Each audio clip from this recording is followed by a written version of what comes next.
backed up. All right, awesome. Thank you guys for sharing. I love doing this. So I've been doing this for 15 years.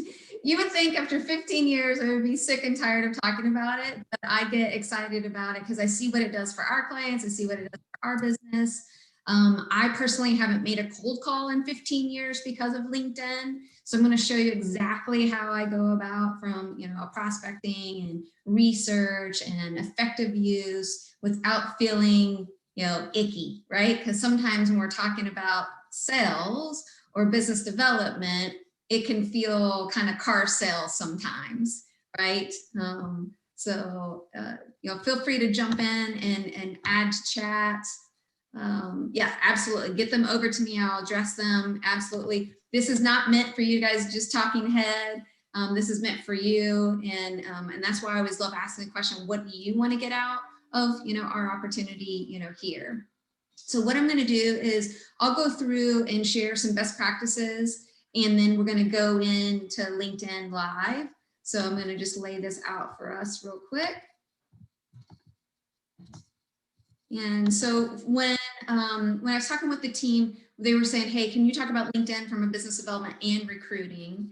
So no one really said anything about recruiting, but I'll touch on it for sure.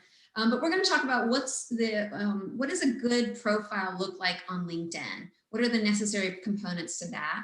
How do we leverage our connections? So it's all about relationships and what I've been able to do and teach you exactly what I've been able to do. How to stay top of mind, right? Without being that person in social media, because we're all connected to a couple of those people, right? We don't want to be those people. And time management, right? As all of us own businesses, we don't have time to just like lose 3 hours going down rabbit holes. So how can we be most effective in our time? So I always like starting with a profile first because it's an extension of your website. It's your own personal brand. It's making sure that does it clearly state who you are, who you serve, and problems you solve, right? So a lot of times what happens is when we built a profile, we may have built it a couple of years ago, and maybe it was for a different purpose. Maybe it was we were looking for a job. Maybe we hadn't decided to go entrepreneurship route yet. Whatever it may be, our goals may have shifted. And so we may have not gone back in to look at our LinkedIn profile and make sure that it really resonates. And because you're getting lots of visibility on your LinkedIn profile, and we want to capture people while they're there, right? Just kind of like a website, right? When they're coming and visiting, we want to be able to capture them. So what we look for when we're looking for the DNA of a successful profile is a good headshot. And I don't mean glamour shot. I don't mean just, making sure you have a good headshot. It's just shoulders and above because it's such a small little thumbnail. But it does make people have more visibility. When you have a photo, you're 25 times more likely to be viewed on LinkedIn than without a photo. And you also want to make sure that you haven't cropped the photo in some strange, right? You look good in kind of a group photo and you just cropped yourself out, but then you get the weird hand on someone's shoulder. And so that's in that little thumbnail. So we want to make sure and get a good. And, you can have one of your buddies help you, or if you got friends that are hobby, photographers, or even, some photographers do some great jobs. You don't have to spend a lot of money, in that. But having a good, approachable image is important. And one gentleman I was working with, he's a financial planner, a very successful financial planner.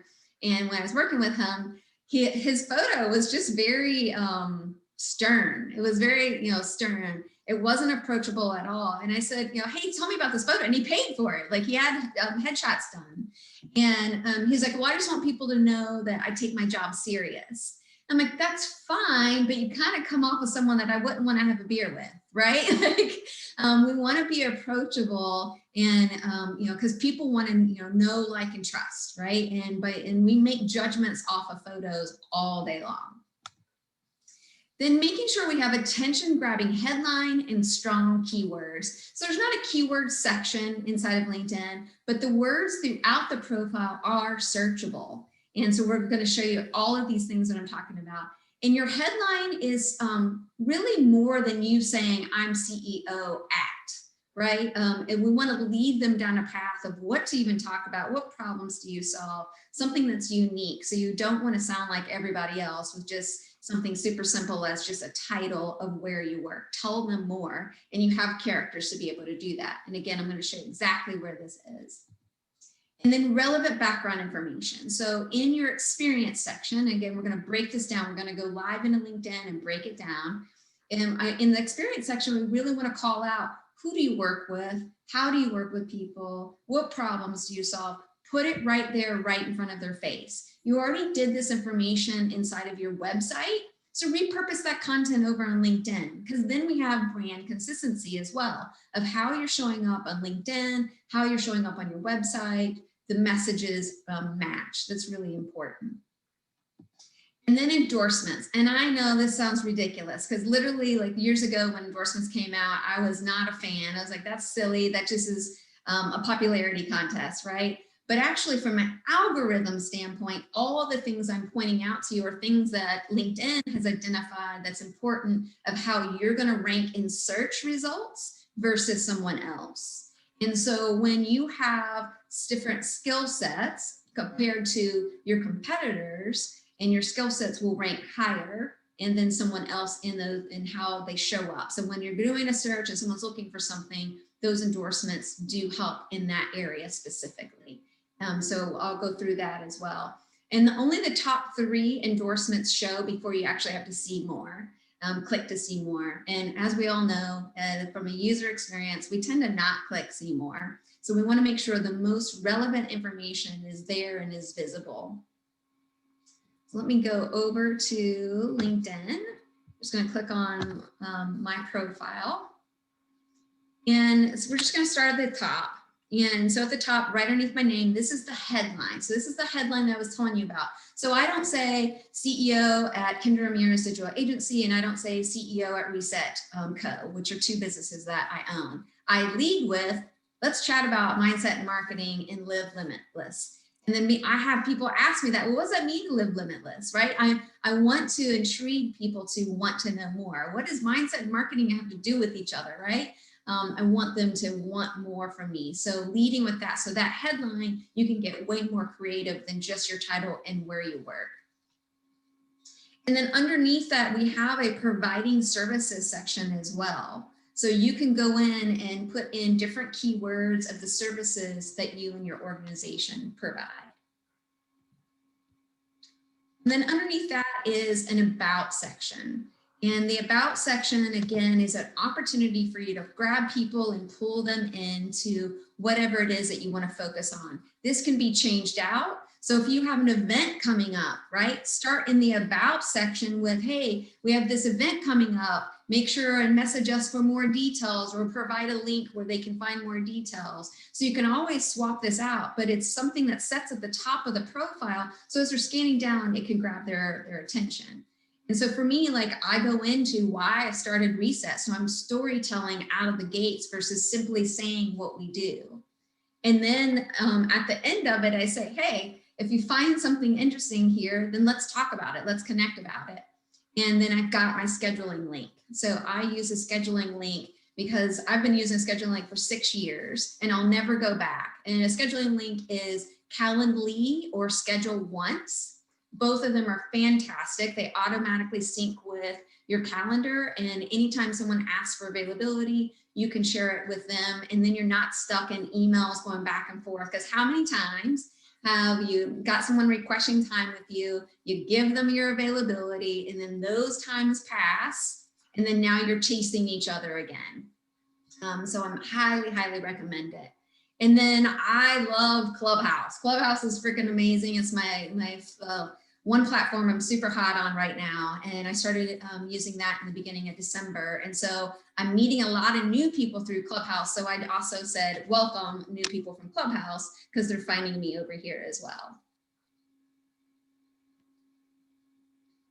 And then this is a section a lot of people totally miss out on. There is a featured section, right? So I can pin something important to the top of my profile.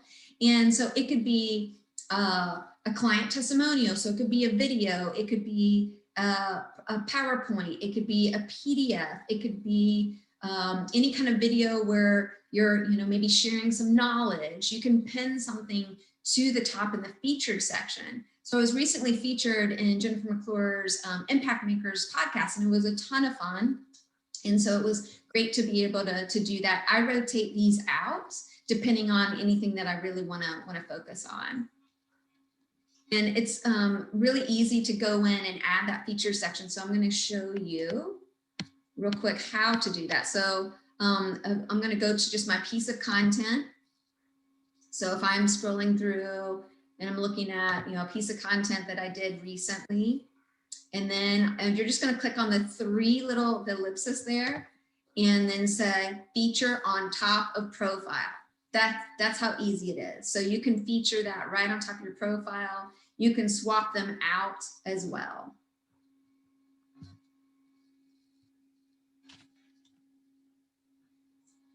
And then for my data folks, folks that really, really like to dig in and understand numbers, I love that I can get the data points to understand what's resonating with people or not resonating with people.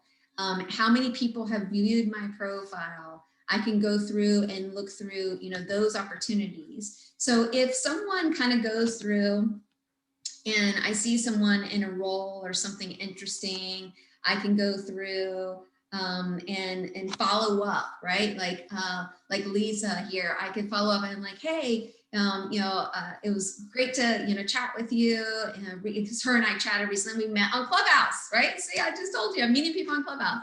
We met on Clubhouse, so she had sent me a note and I had followed up. But if you find someone kind of interesting in here that you're not connected with, that you would like to follow up, or I could even ping Kevin. I've known Kevin forever. I'm like, hey, I see you creeping on my profile. What are you doing? What are you up to, right? So notice like everything that I'm stating is human, right? I'm not, saying, can I sell you something?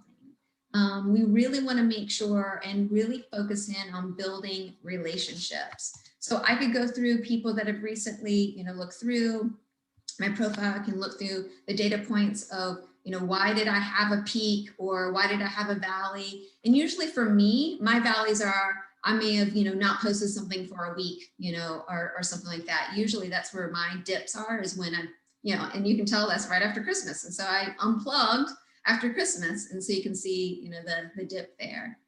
So I love being able to get the data points and really understanding what's resonating.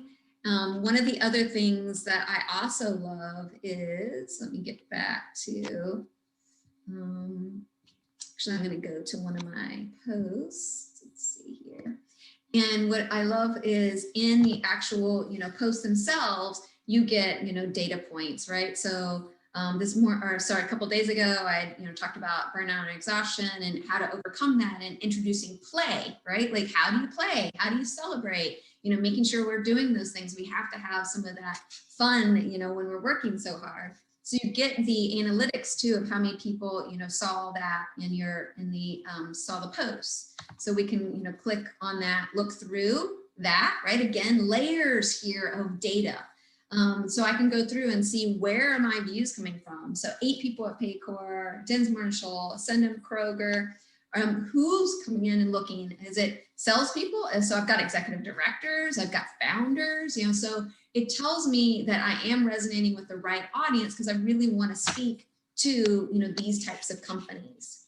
So I wanted to make sure you guys know there's gobs and gobs of data in here. A lot of times people just don't take the time to dig back through. So I want to find, one of the video ones too that I love is going through and looking at the video data. A lot of people don't even know this exists. So you can actually go through and you can see that the lifetime of this video, and I see, when did I post this? Okay, so January 28th, I've had a little over 3,000 views, and so it's over 1,500 minutes that people, kind of spent, watching that. So reactions, I can go through and look at that. I can look at the audience. Again, where are people finding me? So I had people from Amazon and Microsoft and Apple viewing and watching my videos. And again, these are, you can see here, executive directors, founders, right? So people that I really want to speak to. So I really wanted to make sure you guys knew the level of data is super rich inside of it. All right, so I'm going to just pause because I know like I get going and I get excited. I want to pause. Any particular questions about profile before we start digging into some of the other elements? You can unmute yourself or you can use chat, whatever you want.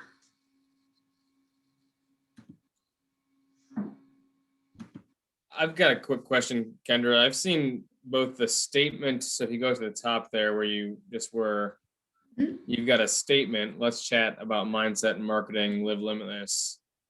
And then I've also seen people do like, almost like, you know, adjectives, more like the how, not the why. Is there, it seems to me as if the why, like this is more like gets at like why you're, you know, here versus like how you do it. Is there a, I mean, how do you think about that approach versus this one? I mean, I'm just curious more than anything. I've heard other people or I've seen people do that, right? Like that adjective based approach. Yeah, and I, to your point, I've seen people in the headline, they'll say author, coach, speaker, or, you know, something like that. There's only so many characters in that top section, so you can't go too deep. So if you're going to talk about your why, I would put your why in your about section. Got it. Okay. If you want to go deeper, because you're really limited to the characters at the top. So in your why, you can go to the about section. In the experience section that I was explaining earlier, like really focus in on who you serve, products, you know, services that you offer, you know, problems that you solve. And so I literally laid it out, like, here's what we do, how we do it, who we work with. I mean, I can't be even any more, you know, blatant, you know, about that. So like people know like, oh, so if they're reading this and it resonates with them and they identify like, oh, that's me, I fit in that category, you know, I want to talk. And so it's really important. So a lot of people totally miss this section because they'll list where they work and their day-to-day responsibilities in that role. And that's a missed opportunity. Talking about Paul, like you'd ask, like, how do I get more direct messages or email messages, is because I've designed my profile for that. Like I'm telling you who I help and how I help, and I'm speaking directly, you know, to the individuals from a persona standpoint, right? I know the personas of the type of people that I want to work with, and so I'm really just calling that out and speaking to them directly. Yeah. Christine, you have a question? I was wondering, yes, I put it in the chat. I was wondering how to add the providing services. Yep, it's at the very top of your profile. Do you see a box that looks like this right here at the top, says providing services? I don't have that option. Okay, so what you want to do, if you don't have the option there, go to, it'll say add profile section. Okay. Because I already added it, it should be in that drop down and it'll say providing services. Okay, thank you very much. Yeah, absolutely, great question.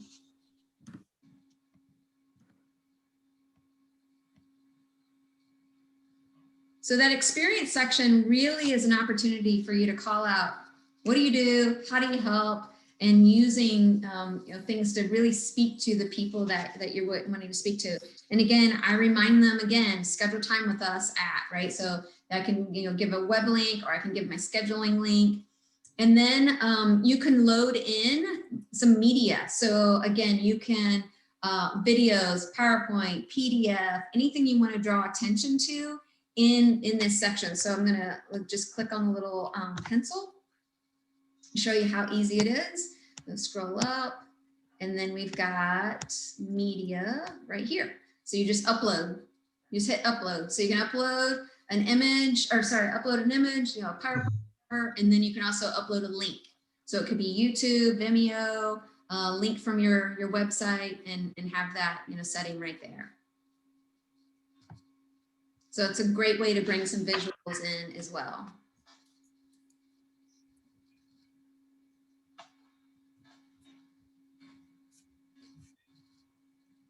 And then there's the endorsement section that I was telling you earlier, you know, so I have 3 primary showing because these are 3 that I want to really focus on. So business strategy, leadership, and social media. I definitely have, you know, more underneath, but a lot of people don't even click to show more or see more. And so you can go through and edit these. You don't have to accept them. Like I had someone go in and list, like I was good at direct marketing. I've never done direct marketing my whole life. So, you know, you just, you know, remove it so you can manage these. So if you click the, and you know, any section you want to, you know, change out, you just hit the little pencil. And so I can unpin one of these. If there's something else that I'd rather have up here, right? So if I wanted to move digital strategy up, I would just unpin one of those and then pin that. I love that if you go over the little hamburger, right, the little lines, you can drag and drop and reorder them. So that's another area, but feel free to, you know, manage these. Like this isn't something that, you know, is a free for all. And so that way you can really get it nice and tight on what do you want to be known for? Because you don't want, you know, skills over here. I don't want to see that you know how to manage Outlook and Word, right? Like, is that going to be something interesting that someone would want to know more about? Not really. That's pretty implied. You should be good at that, right? So making sure you have that. And then the last piece here is just recommendations. If, you know, having recommendations really sets you apart from your competitors as well. And if you can't get them on LinkedIn, at least make sure and have testimonials somewhere on your website as well. And so I haven't asked for any of these. These have just happened, you know, over the years of working with different people where they've come in and you know, given me the recommendations. So I'm always grateful when I have that. But I don't hugely focus on it. Even if you get, you know, a couple of them, that's great. You don't have to go crazy. All right, I'm going to pause because we're going to shift into how do you leverage connections, and this is my favorite part. Profile is like it's just necessary, right? It's just an extension. It's your brand. It's you know, that personal brand, especially when you're reaching out for business development. You know, what people do is say they get a voicemail from you or an email from you and they don't know you, they're going to go look you up on LinkedIn. And so we want to make sure it's really clear who you are, how you help, because we want them to return that call or return, you know, that email. So they're definitely going to look and check you out. And we can't help it. Human design, right? When someone looks at our profile, we can't help but to go back and look at their profile. And so we want to make sure and do that. And and this is kind of what I call a look back method. So if I have a targeted list, it's really important for you guys, especially on the B2B side, that you have a targeted list of companies that you want to go after. And this is something, you know, I've been in business development my whole career. And so making sure you have a targeted list of who you want to go after. And then one of your touches, right? So statistically it's 7 to 9 touches before someone moves. Instead of a touch being email, voicemail, a touch could simply be go look at their profile, right? And make sure your profile is ready. And then just go look at their profile because they can't help but be like, who is this? Who is this looking at my profile? So that's a really fantastic, you know, opportunity to, you know, stay top of mind, is just another touch, another contact. And that way we can make sure and we're showing up in a different way. Any questions before we move into leveraging your relationships, leveraging your connections?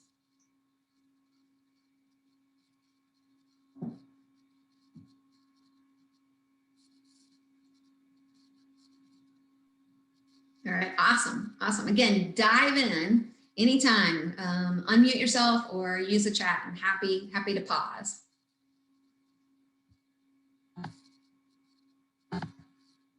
So adding and leveraging connections, we want good quality connections. So making sure that we are mindful of who we're connecting with, and that's good quality connections. Because just like your customer relationship management tool, if we put junk in there, it's not going to be really effective, you know, for us. So same thing in LinkedIn. If I just connect with anyone and everyone, I'm going to have to go through a sea of people to get to the people that I really want.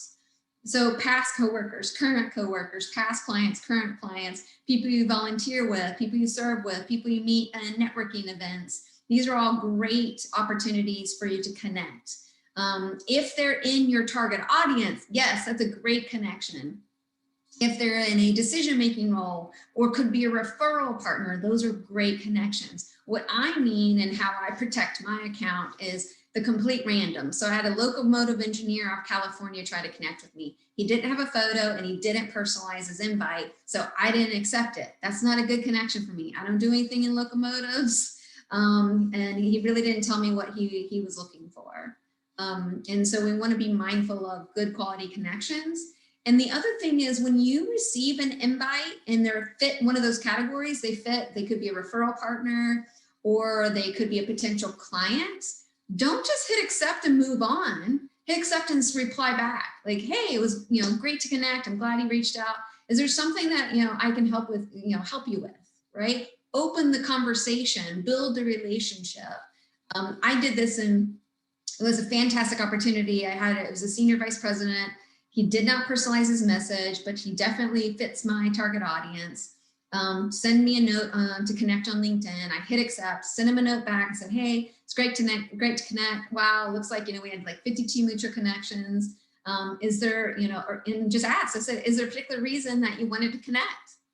Just throwing it out there, right? Because I just want to open the door, right? And so I didn't accept and pitch him. Please, please, please, for the love, do not do that, right? Otherwise, you'll end up on one of my slides of what not to do on LinkedIn.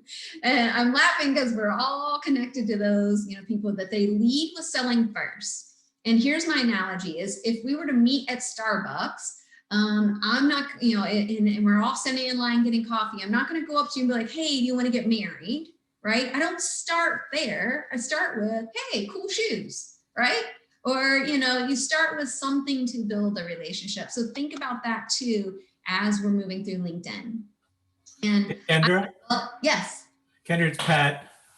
I often get pinged from people throughout the Midwest and they do jump at you pretty quickly. And I do get turned off. Hey, I'm a videographer and I want to do work for you or your clients. It sounds great, but they may be from Lexington or Columbus or whatever, and that's fine. We like to shop local, those kind of things. I just don't know how to sometimes reply back where I don't want to hurt their feelings and maybe tarnish the name of our brand in any manner. And I know you're going through a number of things, but if there's any tips that you might be able to help with that would be appreciated. Yeah. No, excellent question. And I love the heart of the question, right? The heart of the question is, I don't want to hurt somebody's feelings.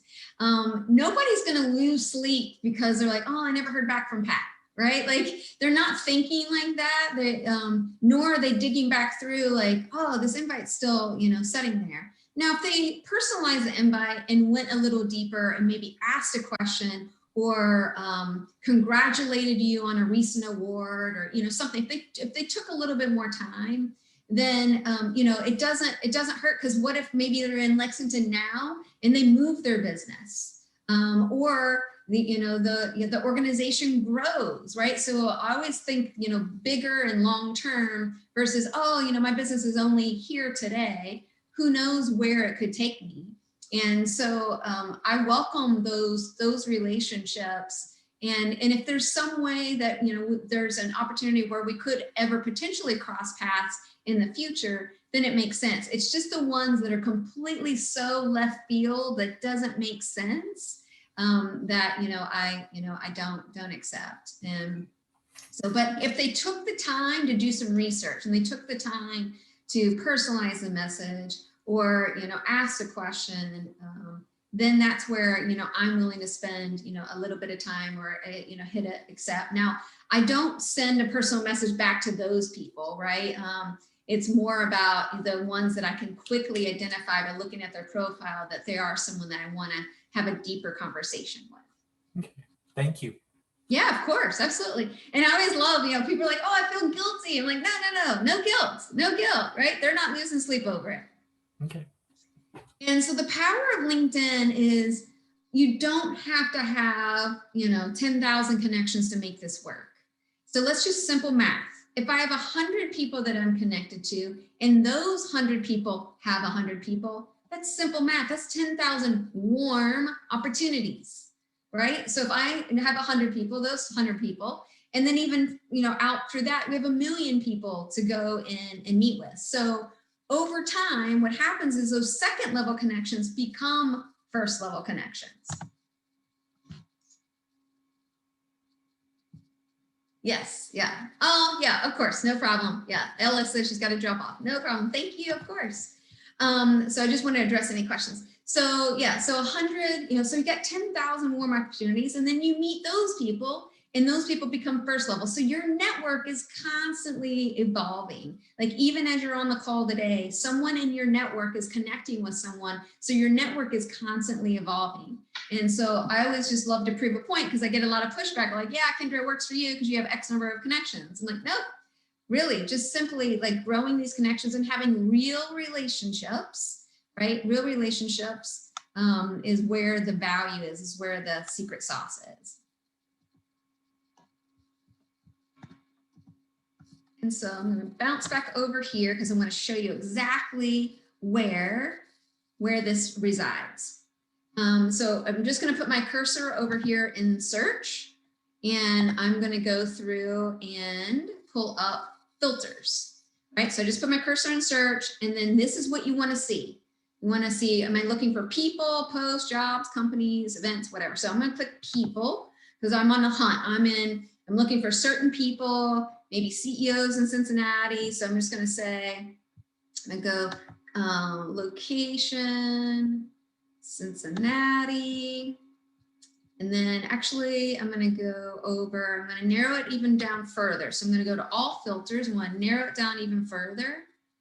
And we're going to go to, we want to make sure this little box pops up. And when you scroll, go all the way down. So they could be either current company, because you know that they're in a current company you want to look at, or a past company that you want to look at, or my favorite is title. So I go all the way to the bottom and look up title where it says keywords. So I'm going to say CEO. So I'm going to say CEO. So I've got the title in Cincinnati, and I can even narrow it down from an industry standpoint as well. So you saw that I can narrow it down from industry. So whatever, works. And I'm going to hit show results. So I'm showing you exactly what I do when I'm on the hunt from a prospect standpoint, and I want to, reach out to someone. All right. So Jeffrey here, Jeffrey, CEO, I share 11, 12, 13 mutual connections, with Joffrey. So if he was someone that was on my targeted list, I can just click on any of these relationships and see, okay, who is it that I know that know him, right? And who's my deepest connection to this individual, right?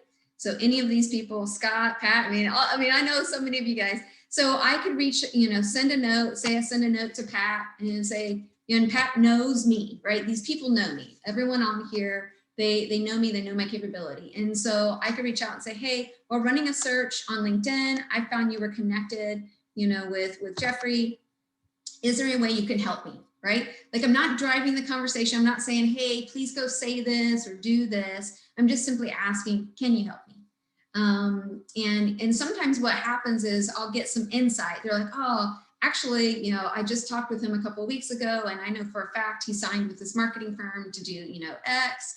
Or especially in this community, I get a lot of, oh, I went to high school with that guy. Tell him I sent you.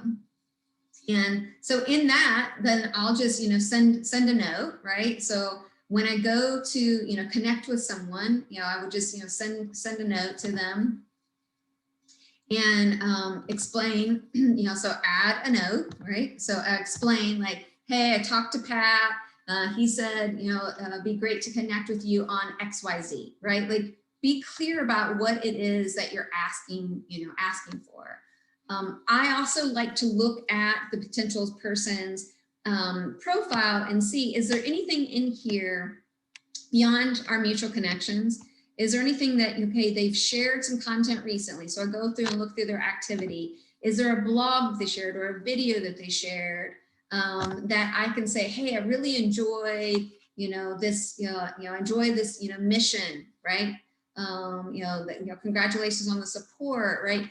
Personalizing it is going to set you apart from all the other salespeople, right? Personalizing, spending just a little bit of time and recognizing something in their profile, either a piece of content, something that they said, mutual connections. There's all kinds of ways that I can look through and see, how I can best connect with him at a human level, not trying to sell him, but at a human level to build those relationships.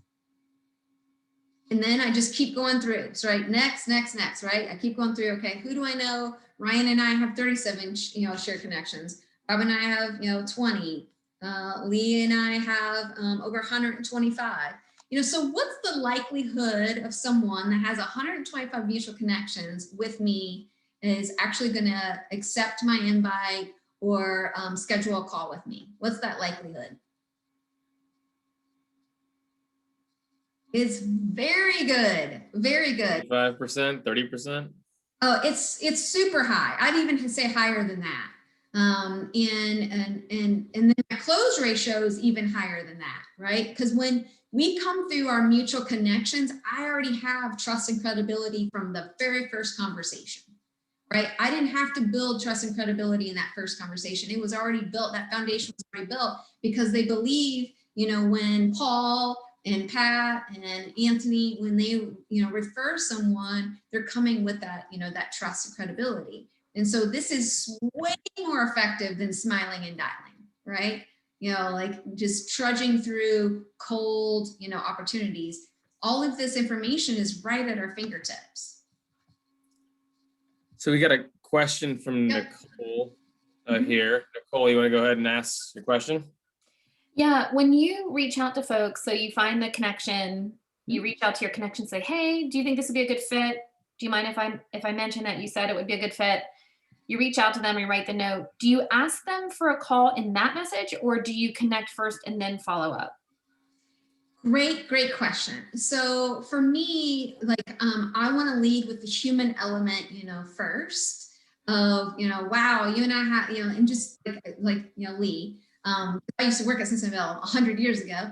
But, with him, I would say, wow, 125 years, how have our paths not crossed, right? Like, I'm not leading with trying to sell anyone. I'm not leading with what I do.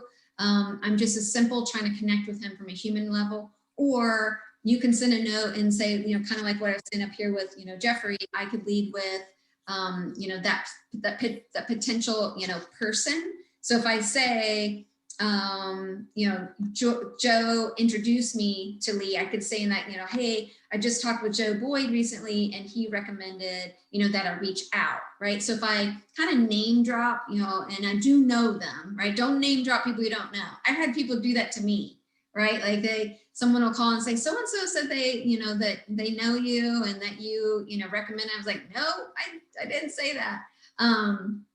And so being able to leverage from that human element and that connection level of, hey, I noticed we have mutual connections, or hey, I talked to Pat recently and he said he went to college with you. Do you see, like, it's just leading with the human element and then learning other ways to show up and add value. So if there is, content that they're sharing, this is another touch, right? Before, 7 to 9 touches get someone to move. It is, I can look at their profile, I can look at their content, again, go to their activity section, click see all, and I can comment or like content, right? They're gonna get a notification that Kendra Ramirez liked your content, or Kendra Ramirez commented on your content, and they're gonna see me show up, again and again. And so then it's about, to me, earning the right. I have to earn the right to then ask. To me, if I lead with, so if I send just a random, connect request, to him right now, don't put any meat around it, and then he accepts, and then I hit him with a sales email, the very next thing, I've destroyed the relationships out of the gate. And so it's more of making sure that, building those relationships and those foundational pieces, and then earning the right, because usually when you have mutual connections with someone, they're just curious. They're like, well, how do you know Pat? And, going through and leveraging, that conversation. And then what I normally ask is just, for 10, 15-minute call or Zoom. I'll ask you, would you prefer a call or Zoom? Asking for a little bit of time because more people are willing to give me 10 minutes, right? And then in those 10 minutes, I'm able to, achieve what I want to achieve to get a follow-up meeting where I can go even, deeper. But using this method is huge. Like I said, I've made a cold call in 15 years doing exactly what I'm showing you. I will always go from the human, element and build the relationship, and then I earn the right to ask. But what happens is when we connect, he or she's going to start seeing my content or seeing how I engage. I'm going to engage with their content, and it just starts building more and more of that trust and credibility.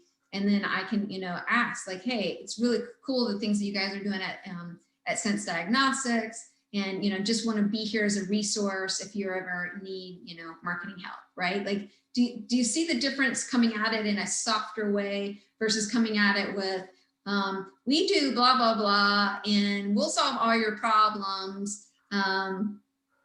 It just comes off completely differently when I just like, hey, when you're ready or looking for a resource in this area, I just want we're available. It's a very different philosophy. It's about building relationships first to earn the right to ask for the business development opportunity. And do you have a method for managing the pipeline? So like, do you reach out to a certain number of folks each week and then manage kind of where you are in that relationship? Or how do you, if you're reaching out to 15 folks, you might be in a different point with all of them. How do you typically keep track or prioritize sort of the warm leads versus when you should be reaching out, when you should share content, that sort of thing? Yeah. So when I first started 15 years ago, I just used an Excel spreadsheet, right? I mean, you could use just a customer relationship management tool if you have a CRM, or if you're not there yet and don't have a CRM, just an Excel spreadsheet. So you can have your name and then company and when you contacted them or reached out to them, and just, methodology of laying that out. And that way you have some tracking. Any of your sent invites will actually still set in here, and you can't re-invite someone you've already invited. So there's no duplication, opportunity, there. So it's no big deal, from that, perspective. And so you don't have to worry about that. But your sent invites, I was just going to go pull it up. I'm clicking around too fast. So your invites, are in, when you go through in connections, you can look through your recently added. So people that I recently engaged with. So Steve, here's a perfect business development example. So Steve heard me on a podcast, sent me a note saying, hey, I just listened to this podcast. I really loved your take on, XYZ, right? That was just, he dropped in my lap. I didn't go hunt him out.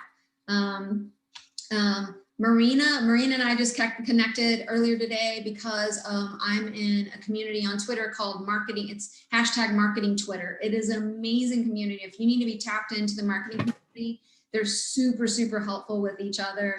And I've gained a lot of relationships, through that.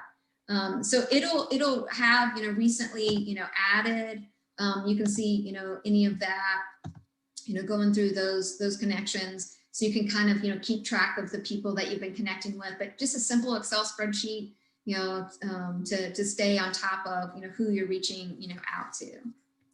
Yeah, if I may jump in here. So Please. First, somebody send Kendra one more connection request so she can get 10,000. And then that was a joke, but second. Yeah, look, 9,999. Come on, we gotta get it to 10,000. Second was, hey Nicole, I've got a spreadsheet that I can walk you through that I use.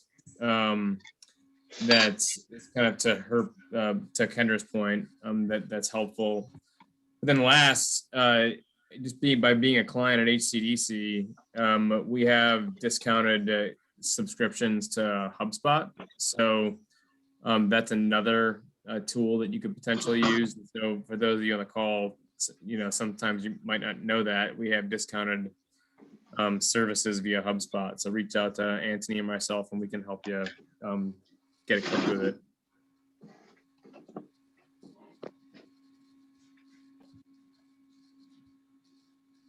Yeah, so someone talk me through, where do I go to leverage my connections?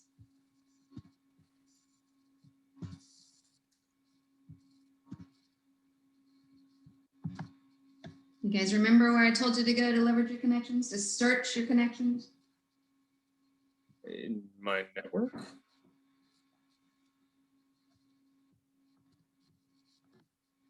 Yes, thank you, Nicole. Thank you. Yeah, search, right? I'm going to go search because I want to go through and find those filters, right? And then I'm going to narrow down who I want to. So I'm going to go people, and I'm going to just go ahead and go to all filters, and I can look through connections, location, industry, title, anything that I want to search and narrow it down. And then that's when I get the search results of people. And then that becomes my prospecting list. That's where I start, going and connecting, learning about them. Is there content that they've been sharing? Going through and start really developing, that relationship. Hey, Kendra, quick question. Is there a point in time where you would recommend even going beyond this and leveraging like LinkedIn Sales Navigator or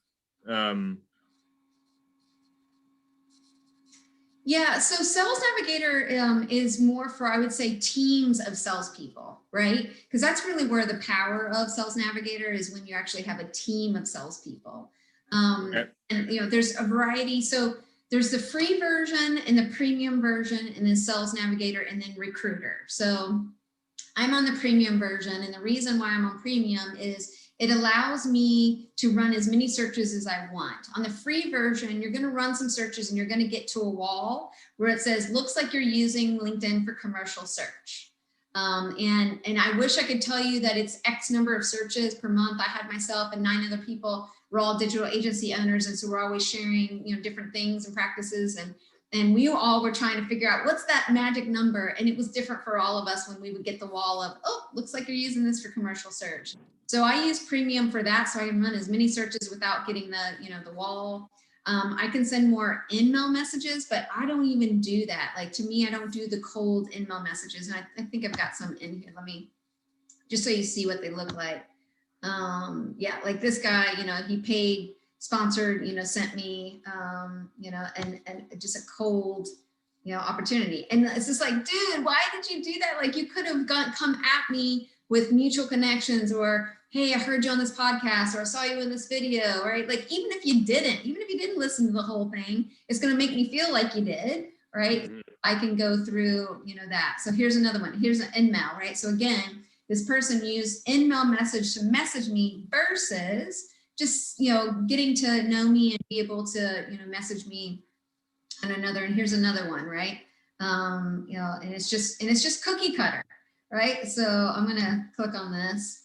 It just says, hello, want to take our connections useful. I make promotional videos. May this interest you, right? Again, she missed so many other opportunities. She could have looked, she could have said, I loved your video, I loved your podcast. I see that we have mutual connections. She could have come at it at a human level, but instead she went this route, and this route, she just cookie cuttered, copied it 50 times and hit send, right? She didn't take the extra time, and it's not crazy time consuming to take just a little bit of time to add the extra, element, because then that's where opportunities are gonna, arise.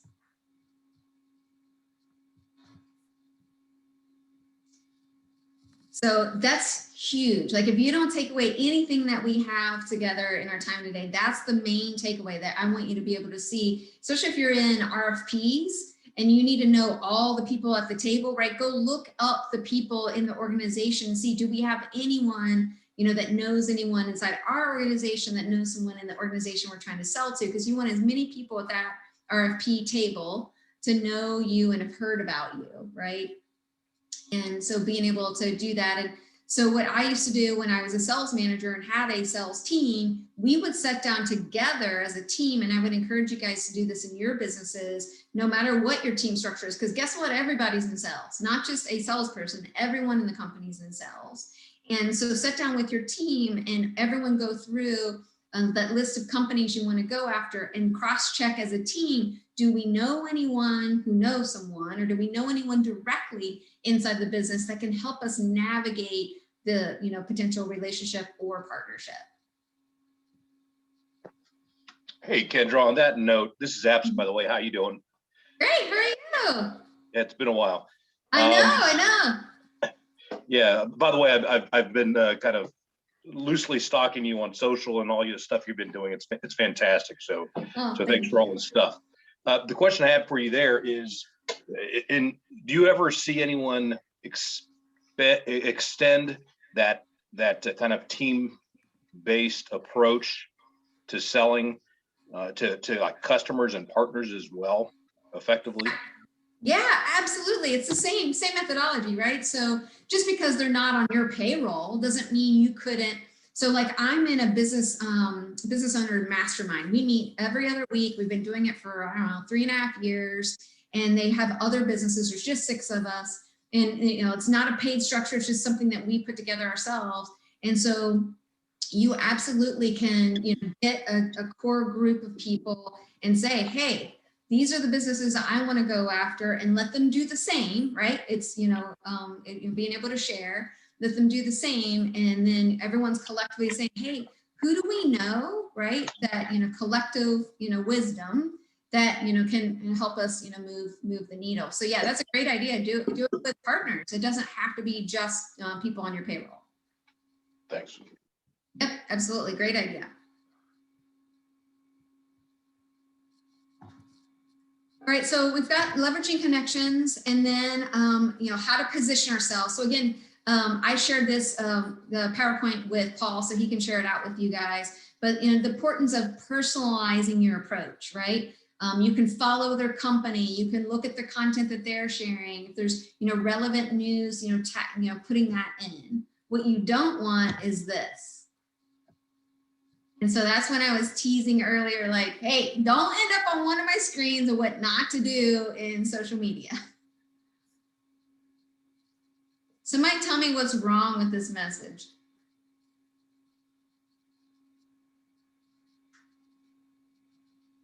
I mean, it leads with services, right, and hopes. So it's straight out of the gate with the sales, right, like salesy. Yeah. No personal connection. Yes, thank you. No personal connection whatsoever. Then the picture's not great, honestly. Yeah, his photo. Yeah. Ashley said, yeah, impersonal, salesy, absolutely. And, kind of looks like a selfie, right? Like, maybe his bathroom door behind his head or something. I don't know.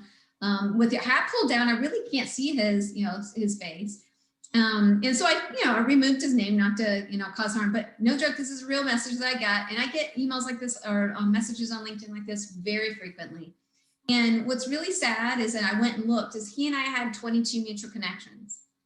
And so he could have used a mutual connection. He could have, talked about something that I had shared recently. He could have come at it a different way, but instead he went the lazy route and just copy, paste, copy, paste, copy, paste. Do I even know what he does? Nope. I'm gonna tell you about my services. Well, what services, right? Like this is just so bad on so many levels, right? There's it just, and he's already leading with, can we help each other? But I don't know you, right? I'm not gonna just randomly start sharing business, tips and things like that. I don't even know you. I don't want to introduce you to my network because I don't know what you're capable of. So the takeaway here is don't end up on Kendra's screen.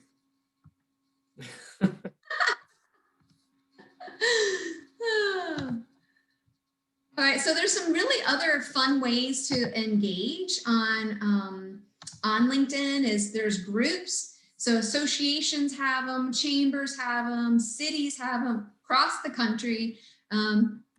So being able to find groups that have, dialogue and events. Groups also helps you, build, more relationships. So there are, groups, they're not as active as Facebook groups, but they are active, and there are opportunities like this marketing Twitter group that I'm involved in. On Twitter, we have great, amazing conversations. We started a group inside of LinkedIn because a lot of us wanted to carry on the conversation beyond, the character limits of Twitter. And then content. So again, Paul was asking about like, how do I make sure people are just, sending me messages instead of me having to do the outreach? And it's sharing content. And please know that it is not sharing content on a daily basis. I will never, ever recommend that. You do not need to do it daily. You don't need to do it multiple times a day. But finding either content that you want to share or curated content, meaning that you just naturally are reading things in your industry. So maybe you're reading Forbes or Inc. or Gartner or McKinsey or something that's out there that's relative to your target audience, and you want to share it. But when you share it, add your take on it. Don't just sling it out there and say, great article by Gartner today, right? Put your take on it. Like, I really liked statement 3 that they shared, and here's why, and then ask a question, of what was listed, what was your biggest takeaway, or what would you add to what was listed? That's where fuel for visibility happens, is in the comments. So when we share something, make sure you're asking the reader a question, because that's how you get visibility. That's how people are drawn to the content, because they have an opportunity to come in and share. And so I had a gentleman reach out to me. He's an author and a podcaster and an executive coach. And he's like, I see what you're doing. And he's just like, I'm kind of bummed sometimes because I see how many comments and engagement you get on some of your content. And he goes, what am I missing? He's like, I'm not saying, my content's, any better or whatever. And so I went and I looked through his content, and sure enough, it was all about him. And it was all about what he had to say. And so I told him, I said, you haven't asked the reader anything. You have to bring them along the journey with you. It's not in our DNA to just go jump in somebody's conversation and start speaking to them without prompted. So when you're sharing content, make sure you're asking a question, and you're asking a question in a way that someone else's genius can show up. Meaning, right? So like if I ask a question of, maybe I share something and I ask a question of, what would you add to the list, or what did I miss, positions them to come in and be the hero, and they get to share their wisdom and knowledge. And by doing so, it gets more visibility to my content, right? So it works really well to make sure and ask questions and encourage comments, because that's what gets visibility to any content, on LinkedIn. You can do videos, you can do documents, you can just do simple text, you can do imagery. So there's lots of great ways to, be sure to share content. And do a crawl, walk, run. You don't need to be out of the gates, with gobs and gobs of content. Just start with consistency. And if you're like, Kendra, this is, a huge leap for us, and I can only do it once a week, great. But do it on consistently. Do it, like, if you're going to do it once a week, do it like every Tuesday, find consistency. Or maybe you start doing it once a week and you're like, all right, this is working. I'm seeing what's going on. Okay, now I want to jump to twice a week. Okay, great. Then be consistent. Let's do it on Tuesdays and Thursdays. Being consistent and mapping out your content versus just staring at that cursor that's mocking you, right? It's just like, okay, are you going to type something? Because then our best content really doesn't come in that moment versus just, kind of planning it out of, I was back into things. So if going into March that you've got an event, or you're going to be a guest speaker, or you've got a launch or a rollout, right? Start, laying out the content leading up to that upcoming month. And then that way it's not so stressful of, oh gosh, I got to get something out there. And then you can schedule content. So you can use Buffer or Hootsuite to schedule content. So again, we're all so busy, we may not have time to sit there and do live content at the moment, but you could preload, and that's what we do with our clients. We preload 20 pieces of content per month, and we go through and review everything, and then everything's loaded and ready to go. And so that way no one's having to worry about it. So you can absolutely schedule content as well. So anyone in here, I always love, for people to collective wisdom, is there anything that is working for you where you've been successful in using LinkedIn, whether sharing in that relationship or sharing a piece of content? I just want to open up the floor for that too.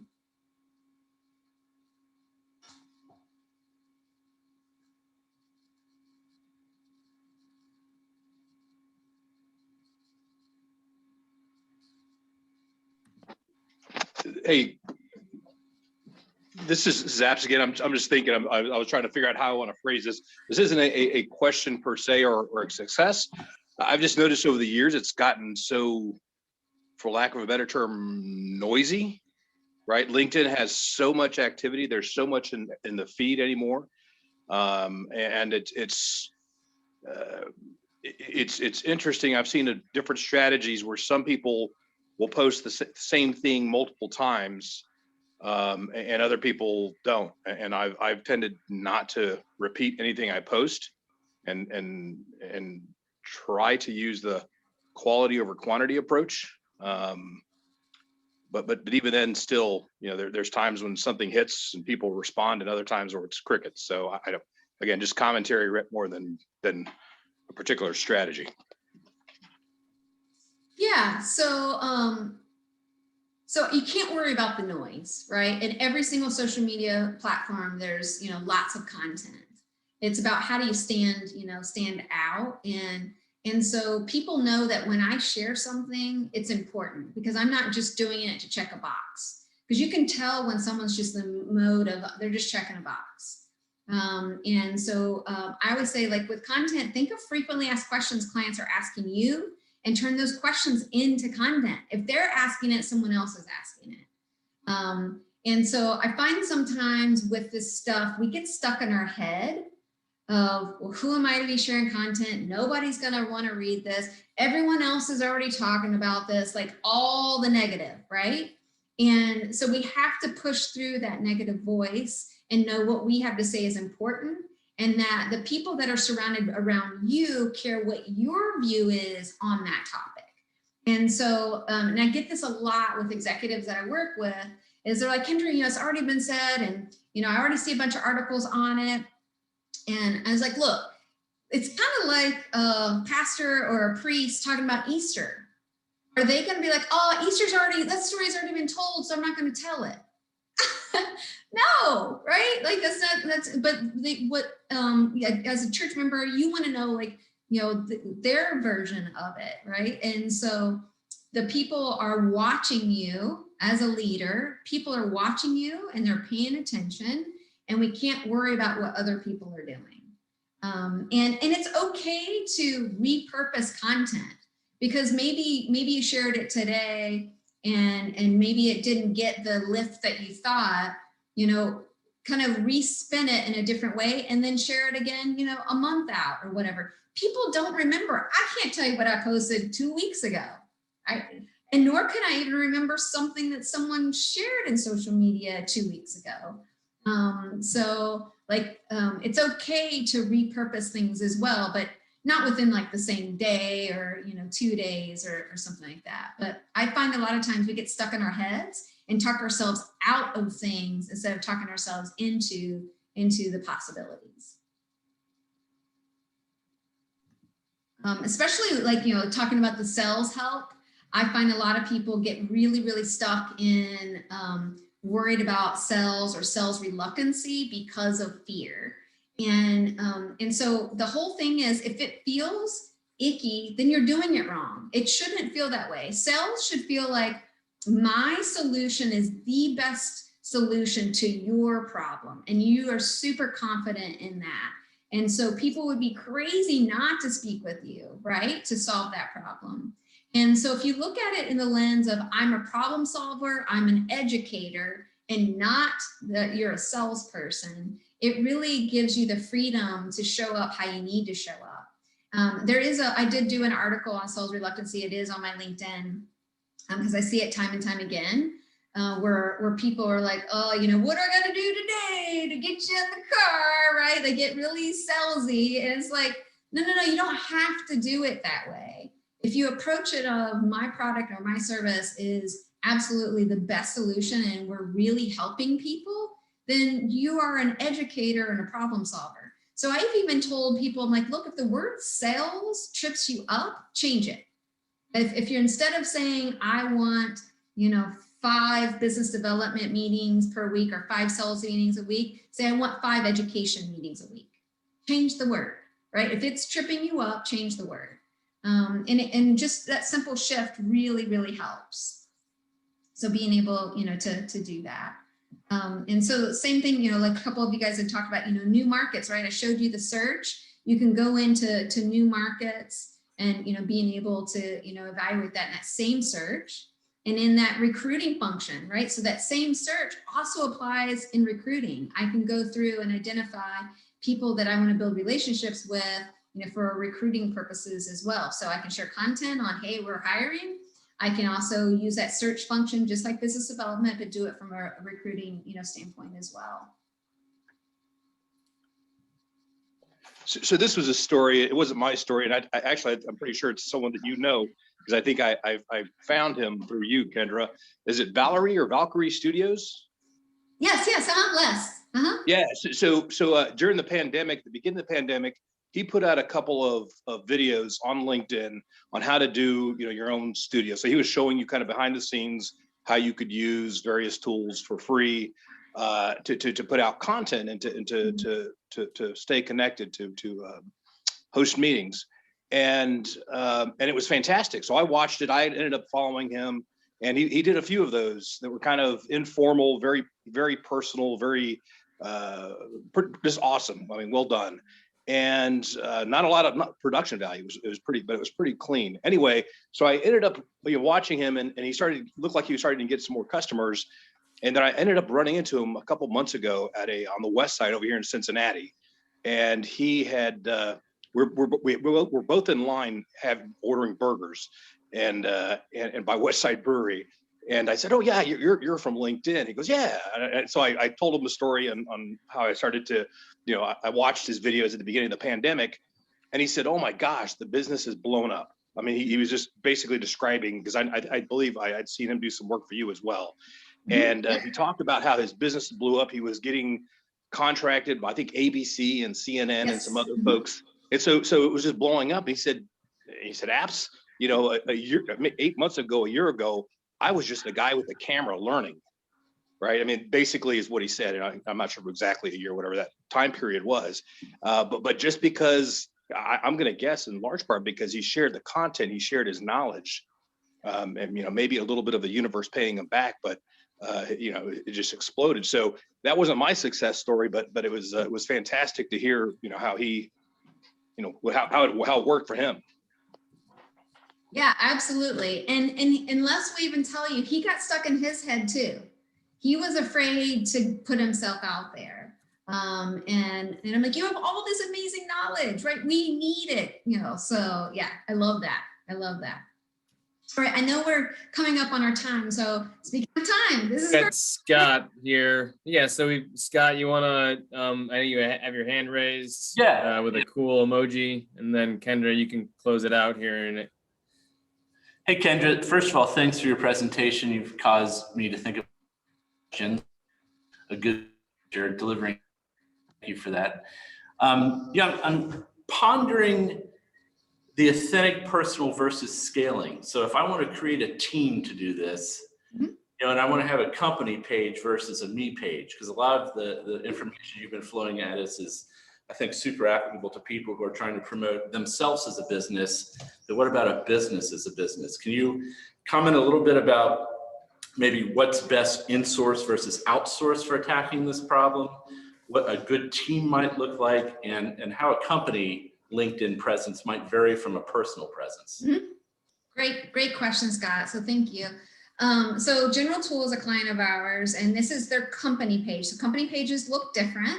They've got, the about, and then there are all of their posts. You can pin videos.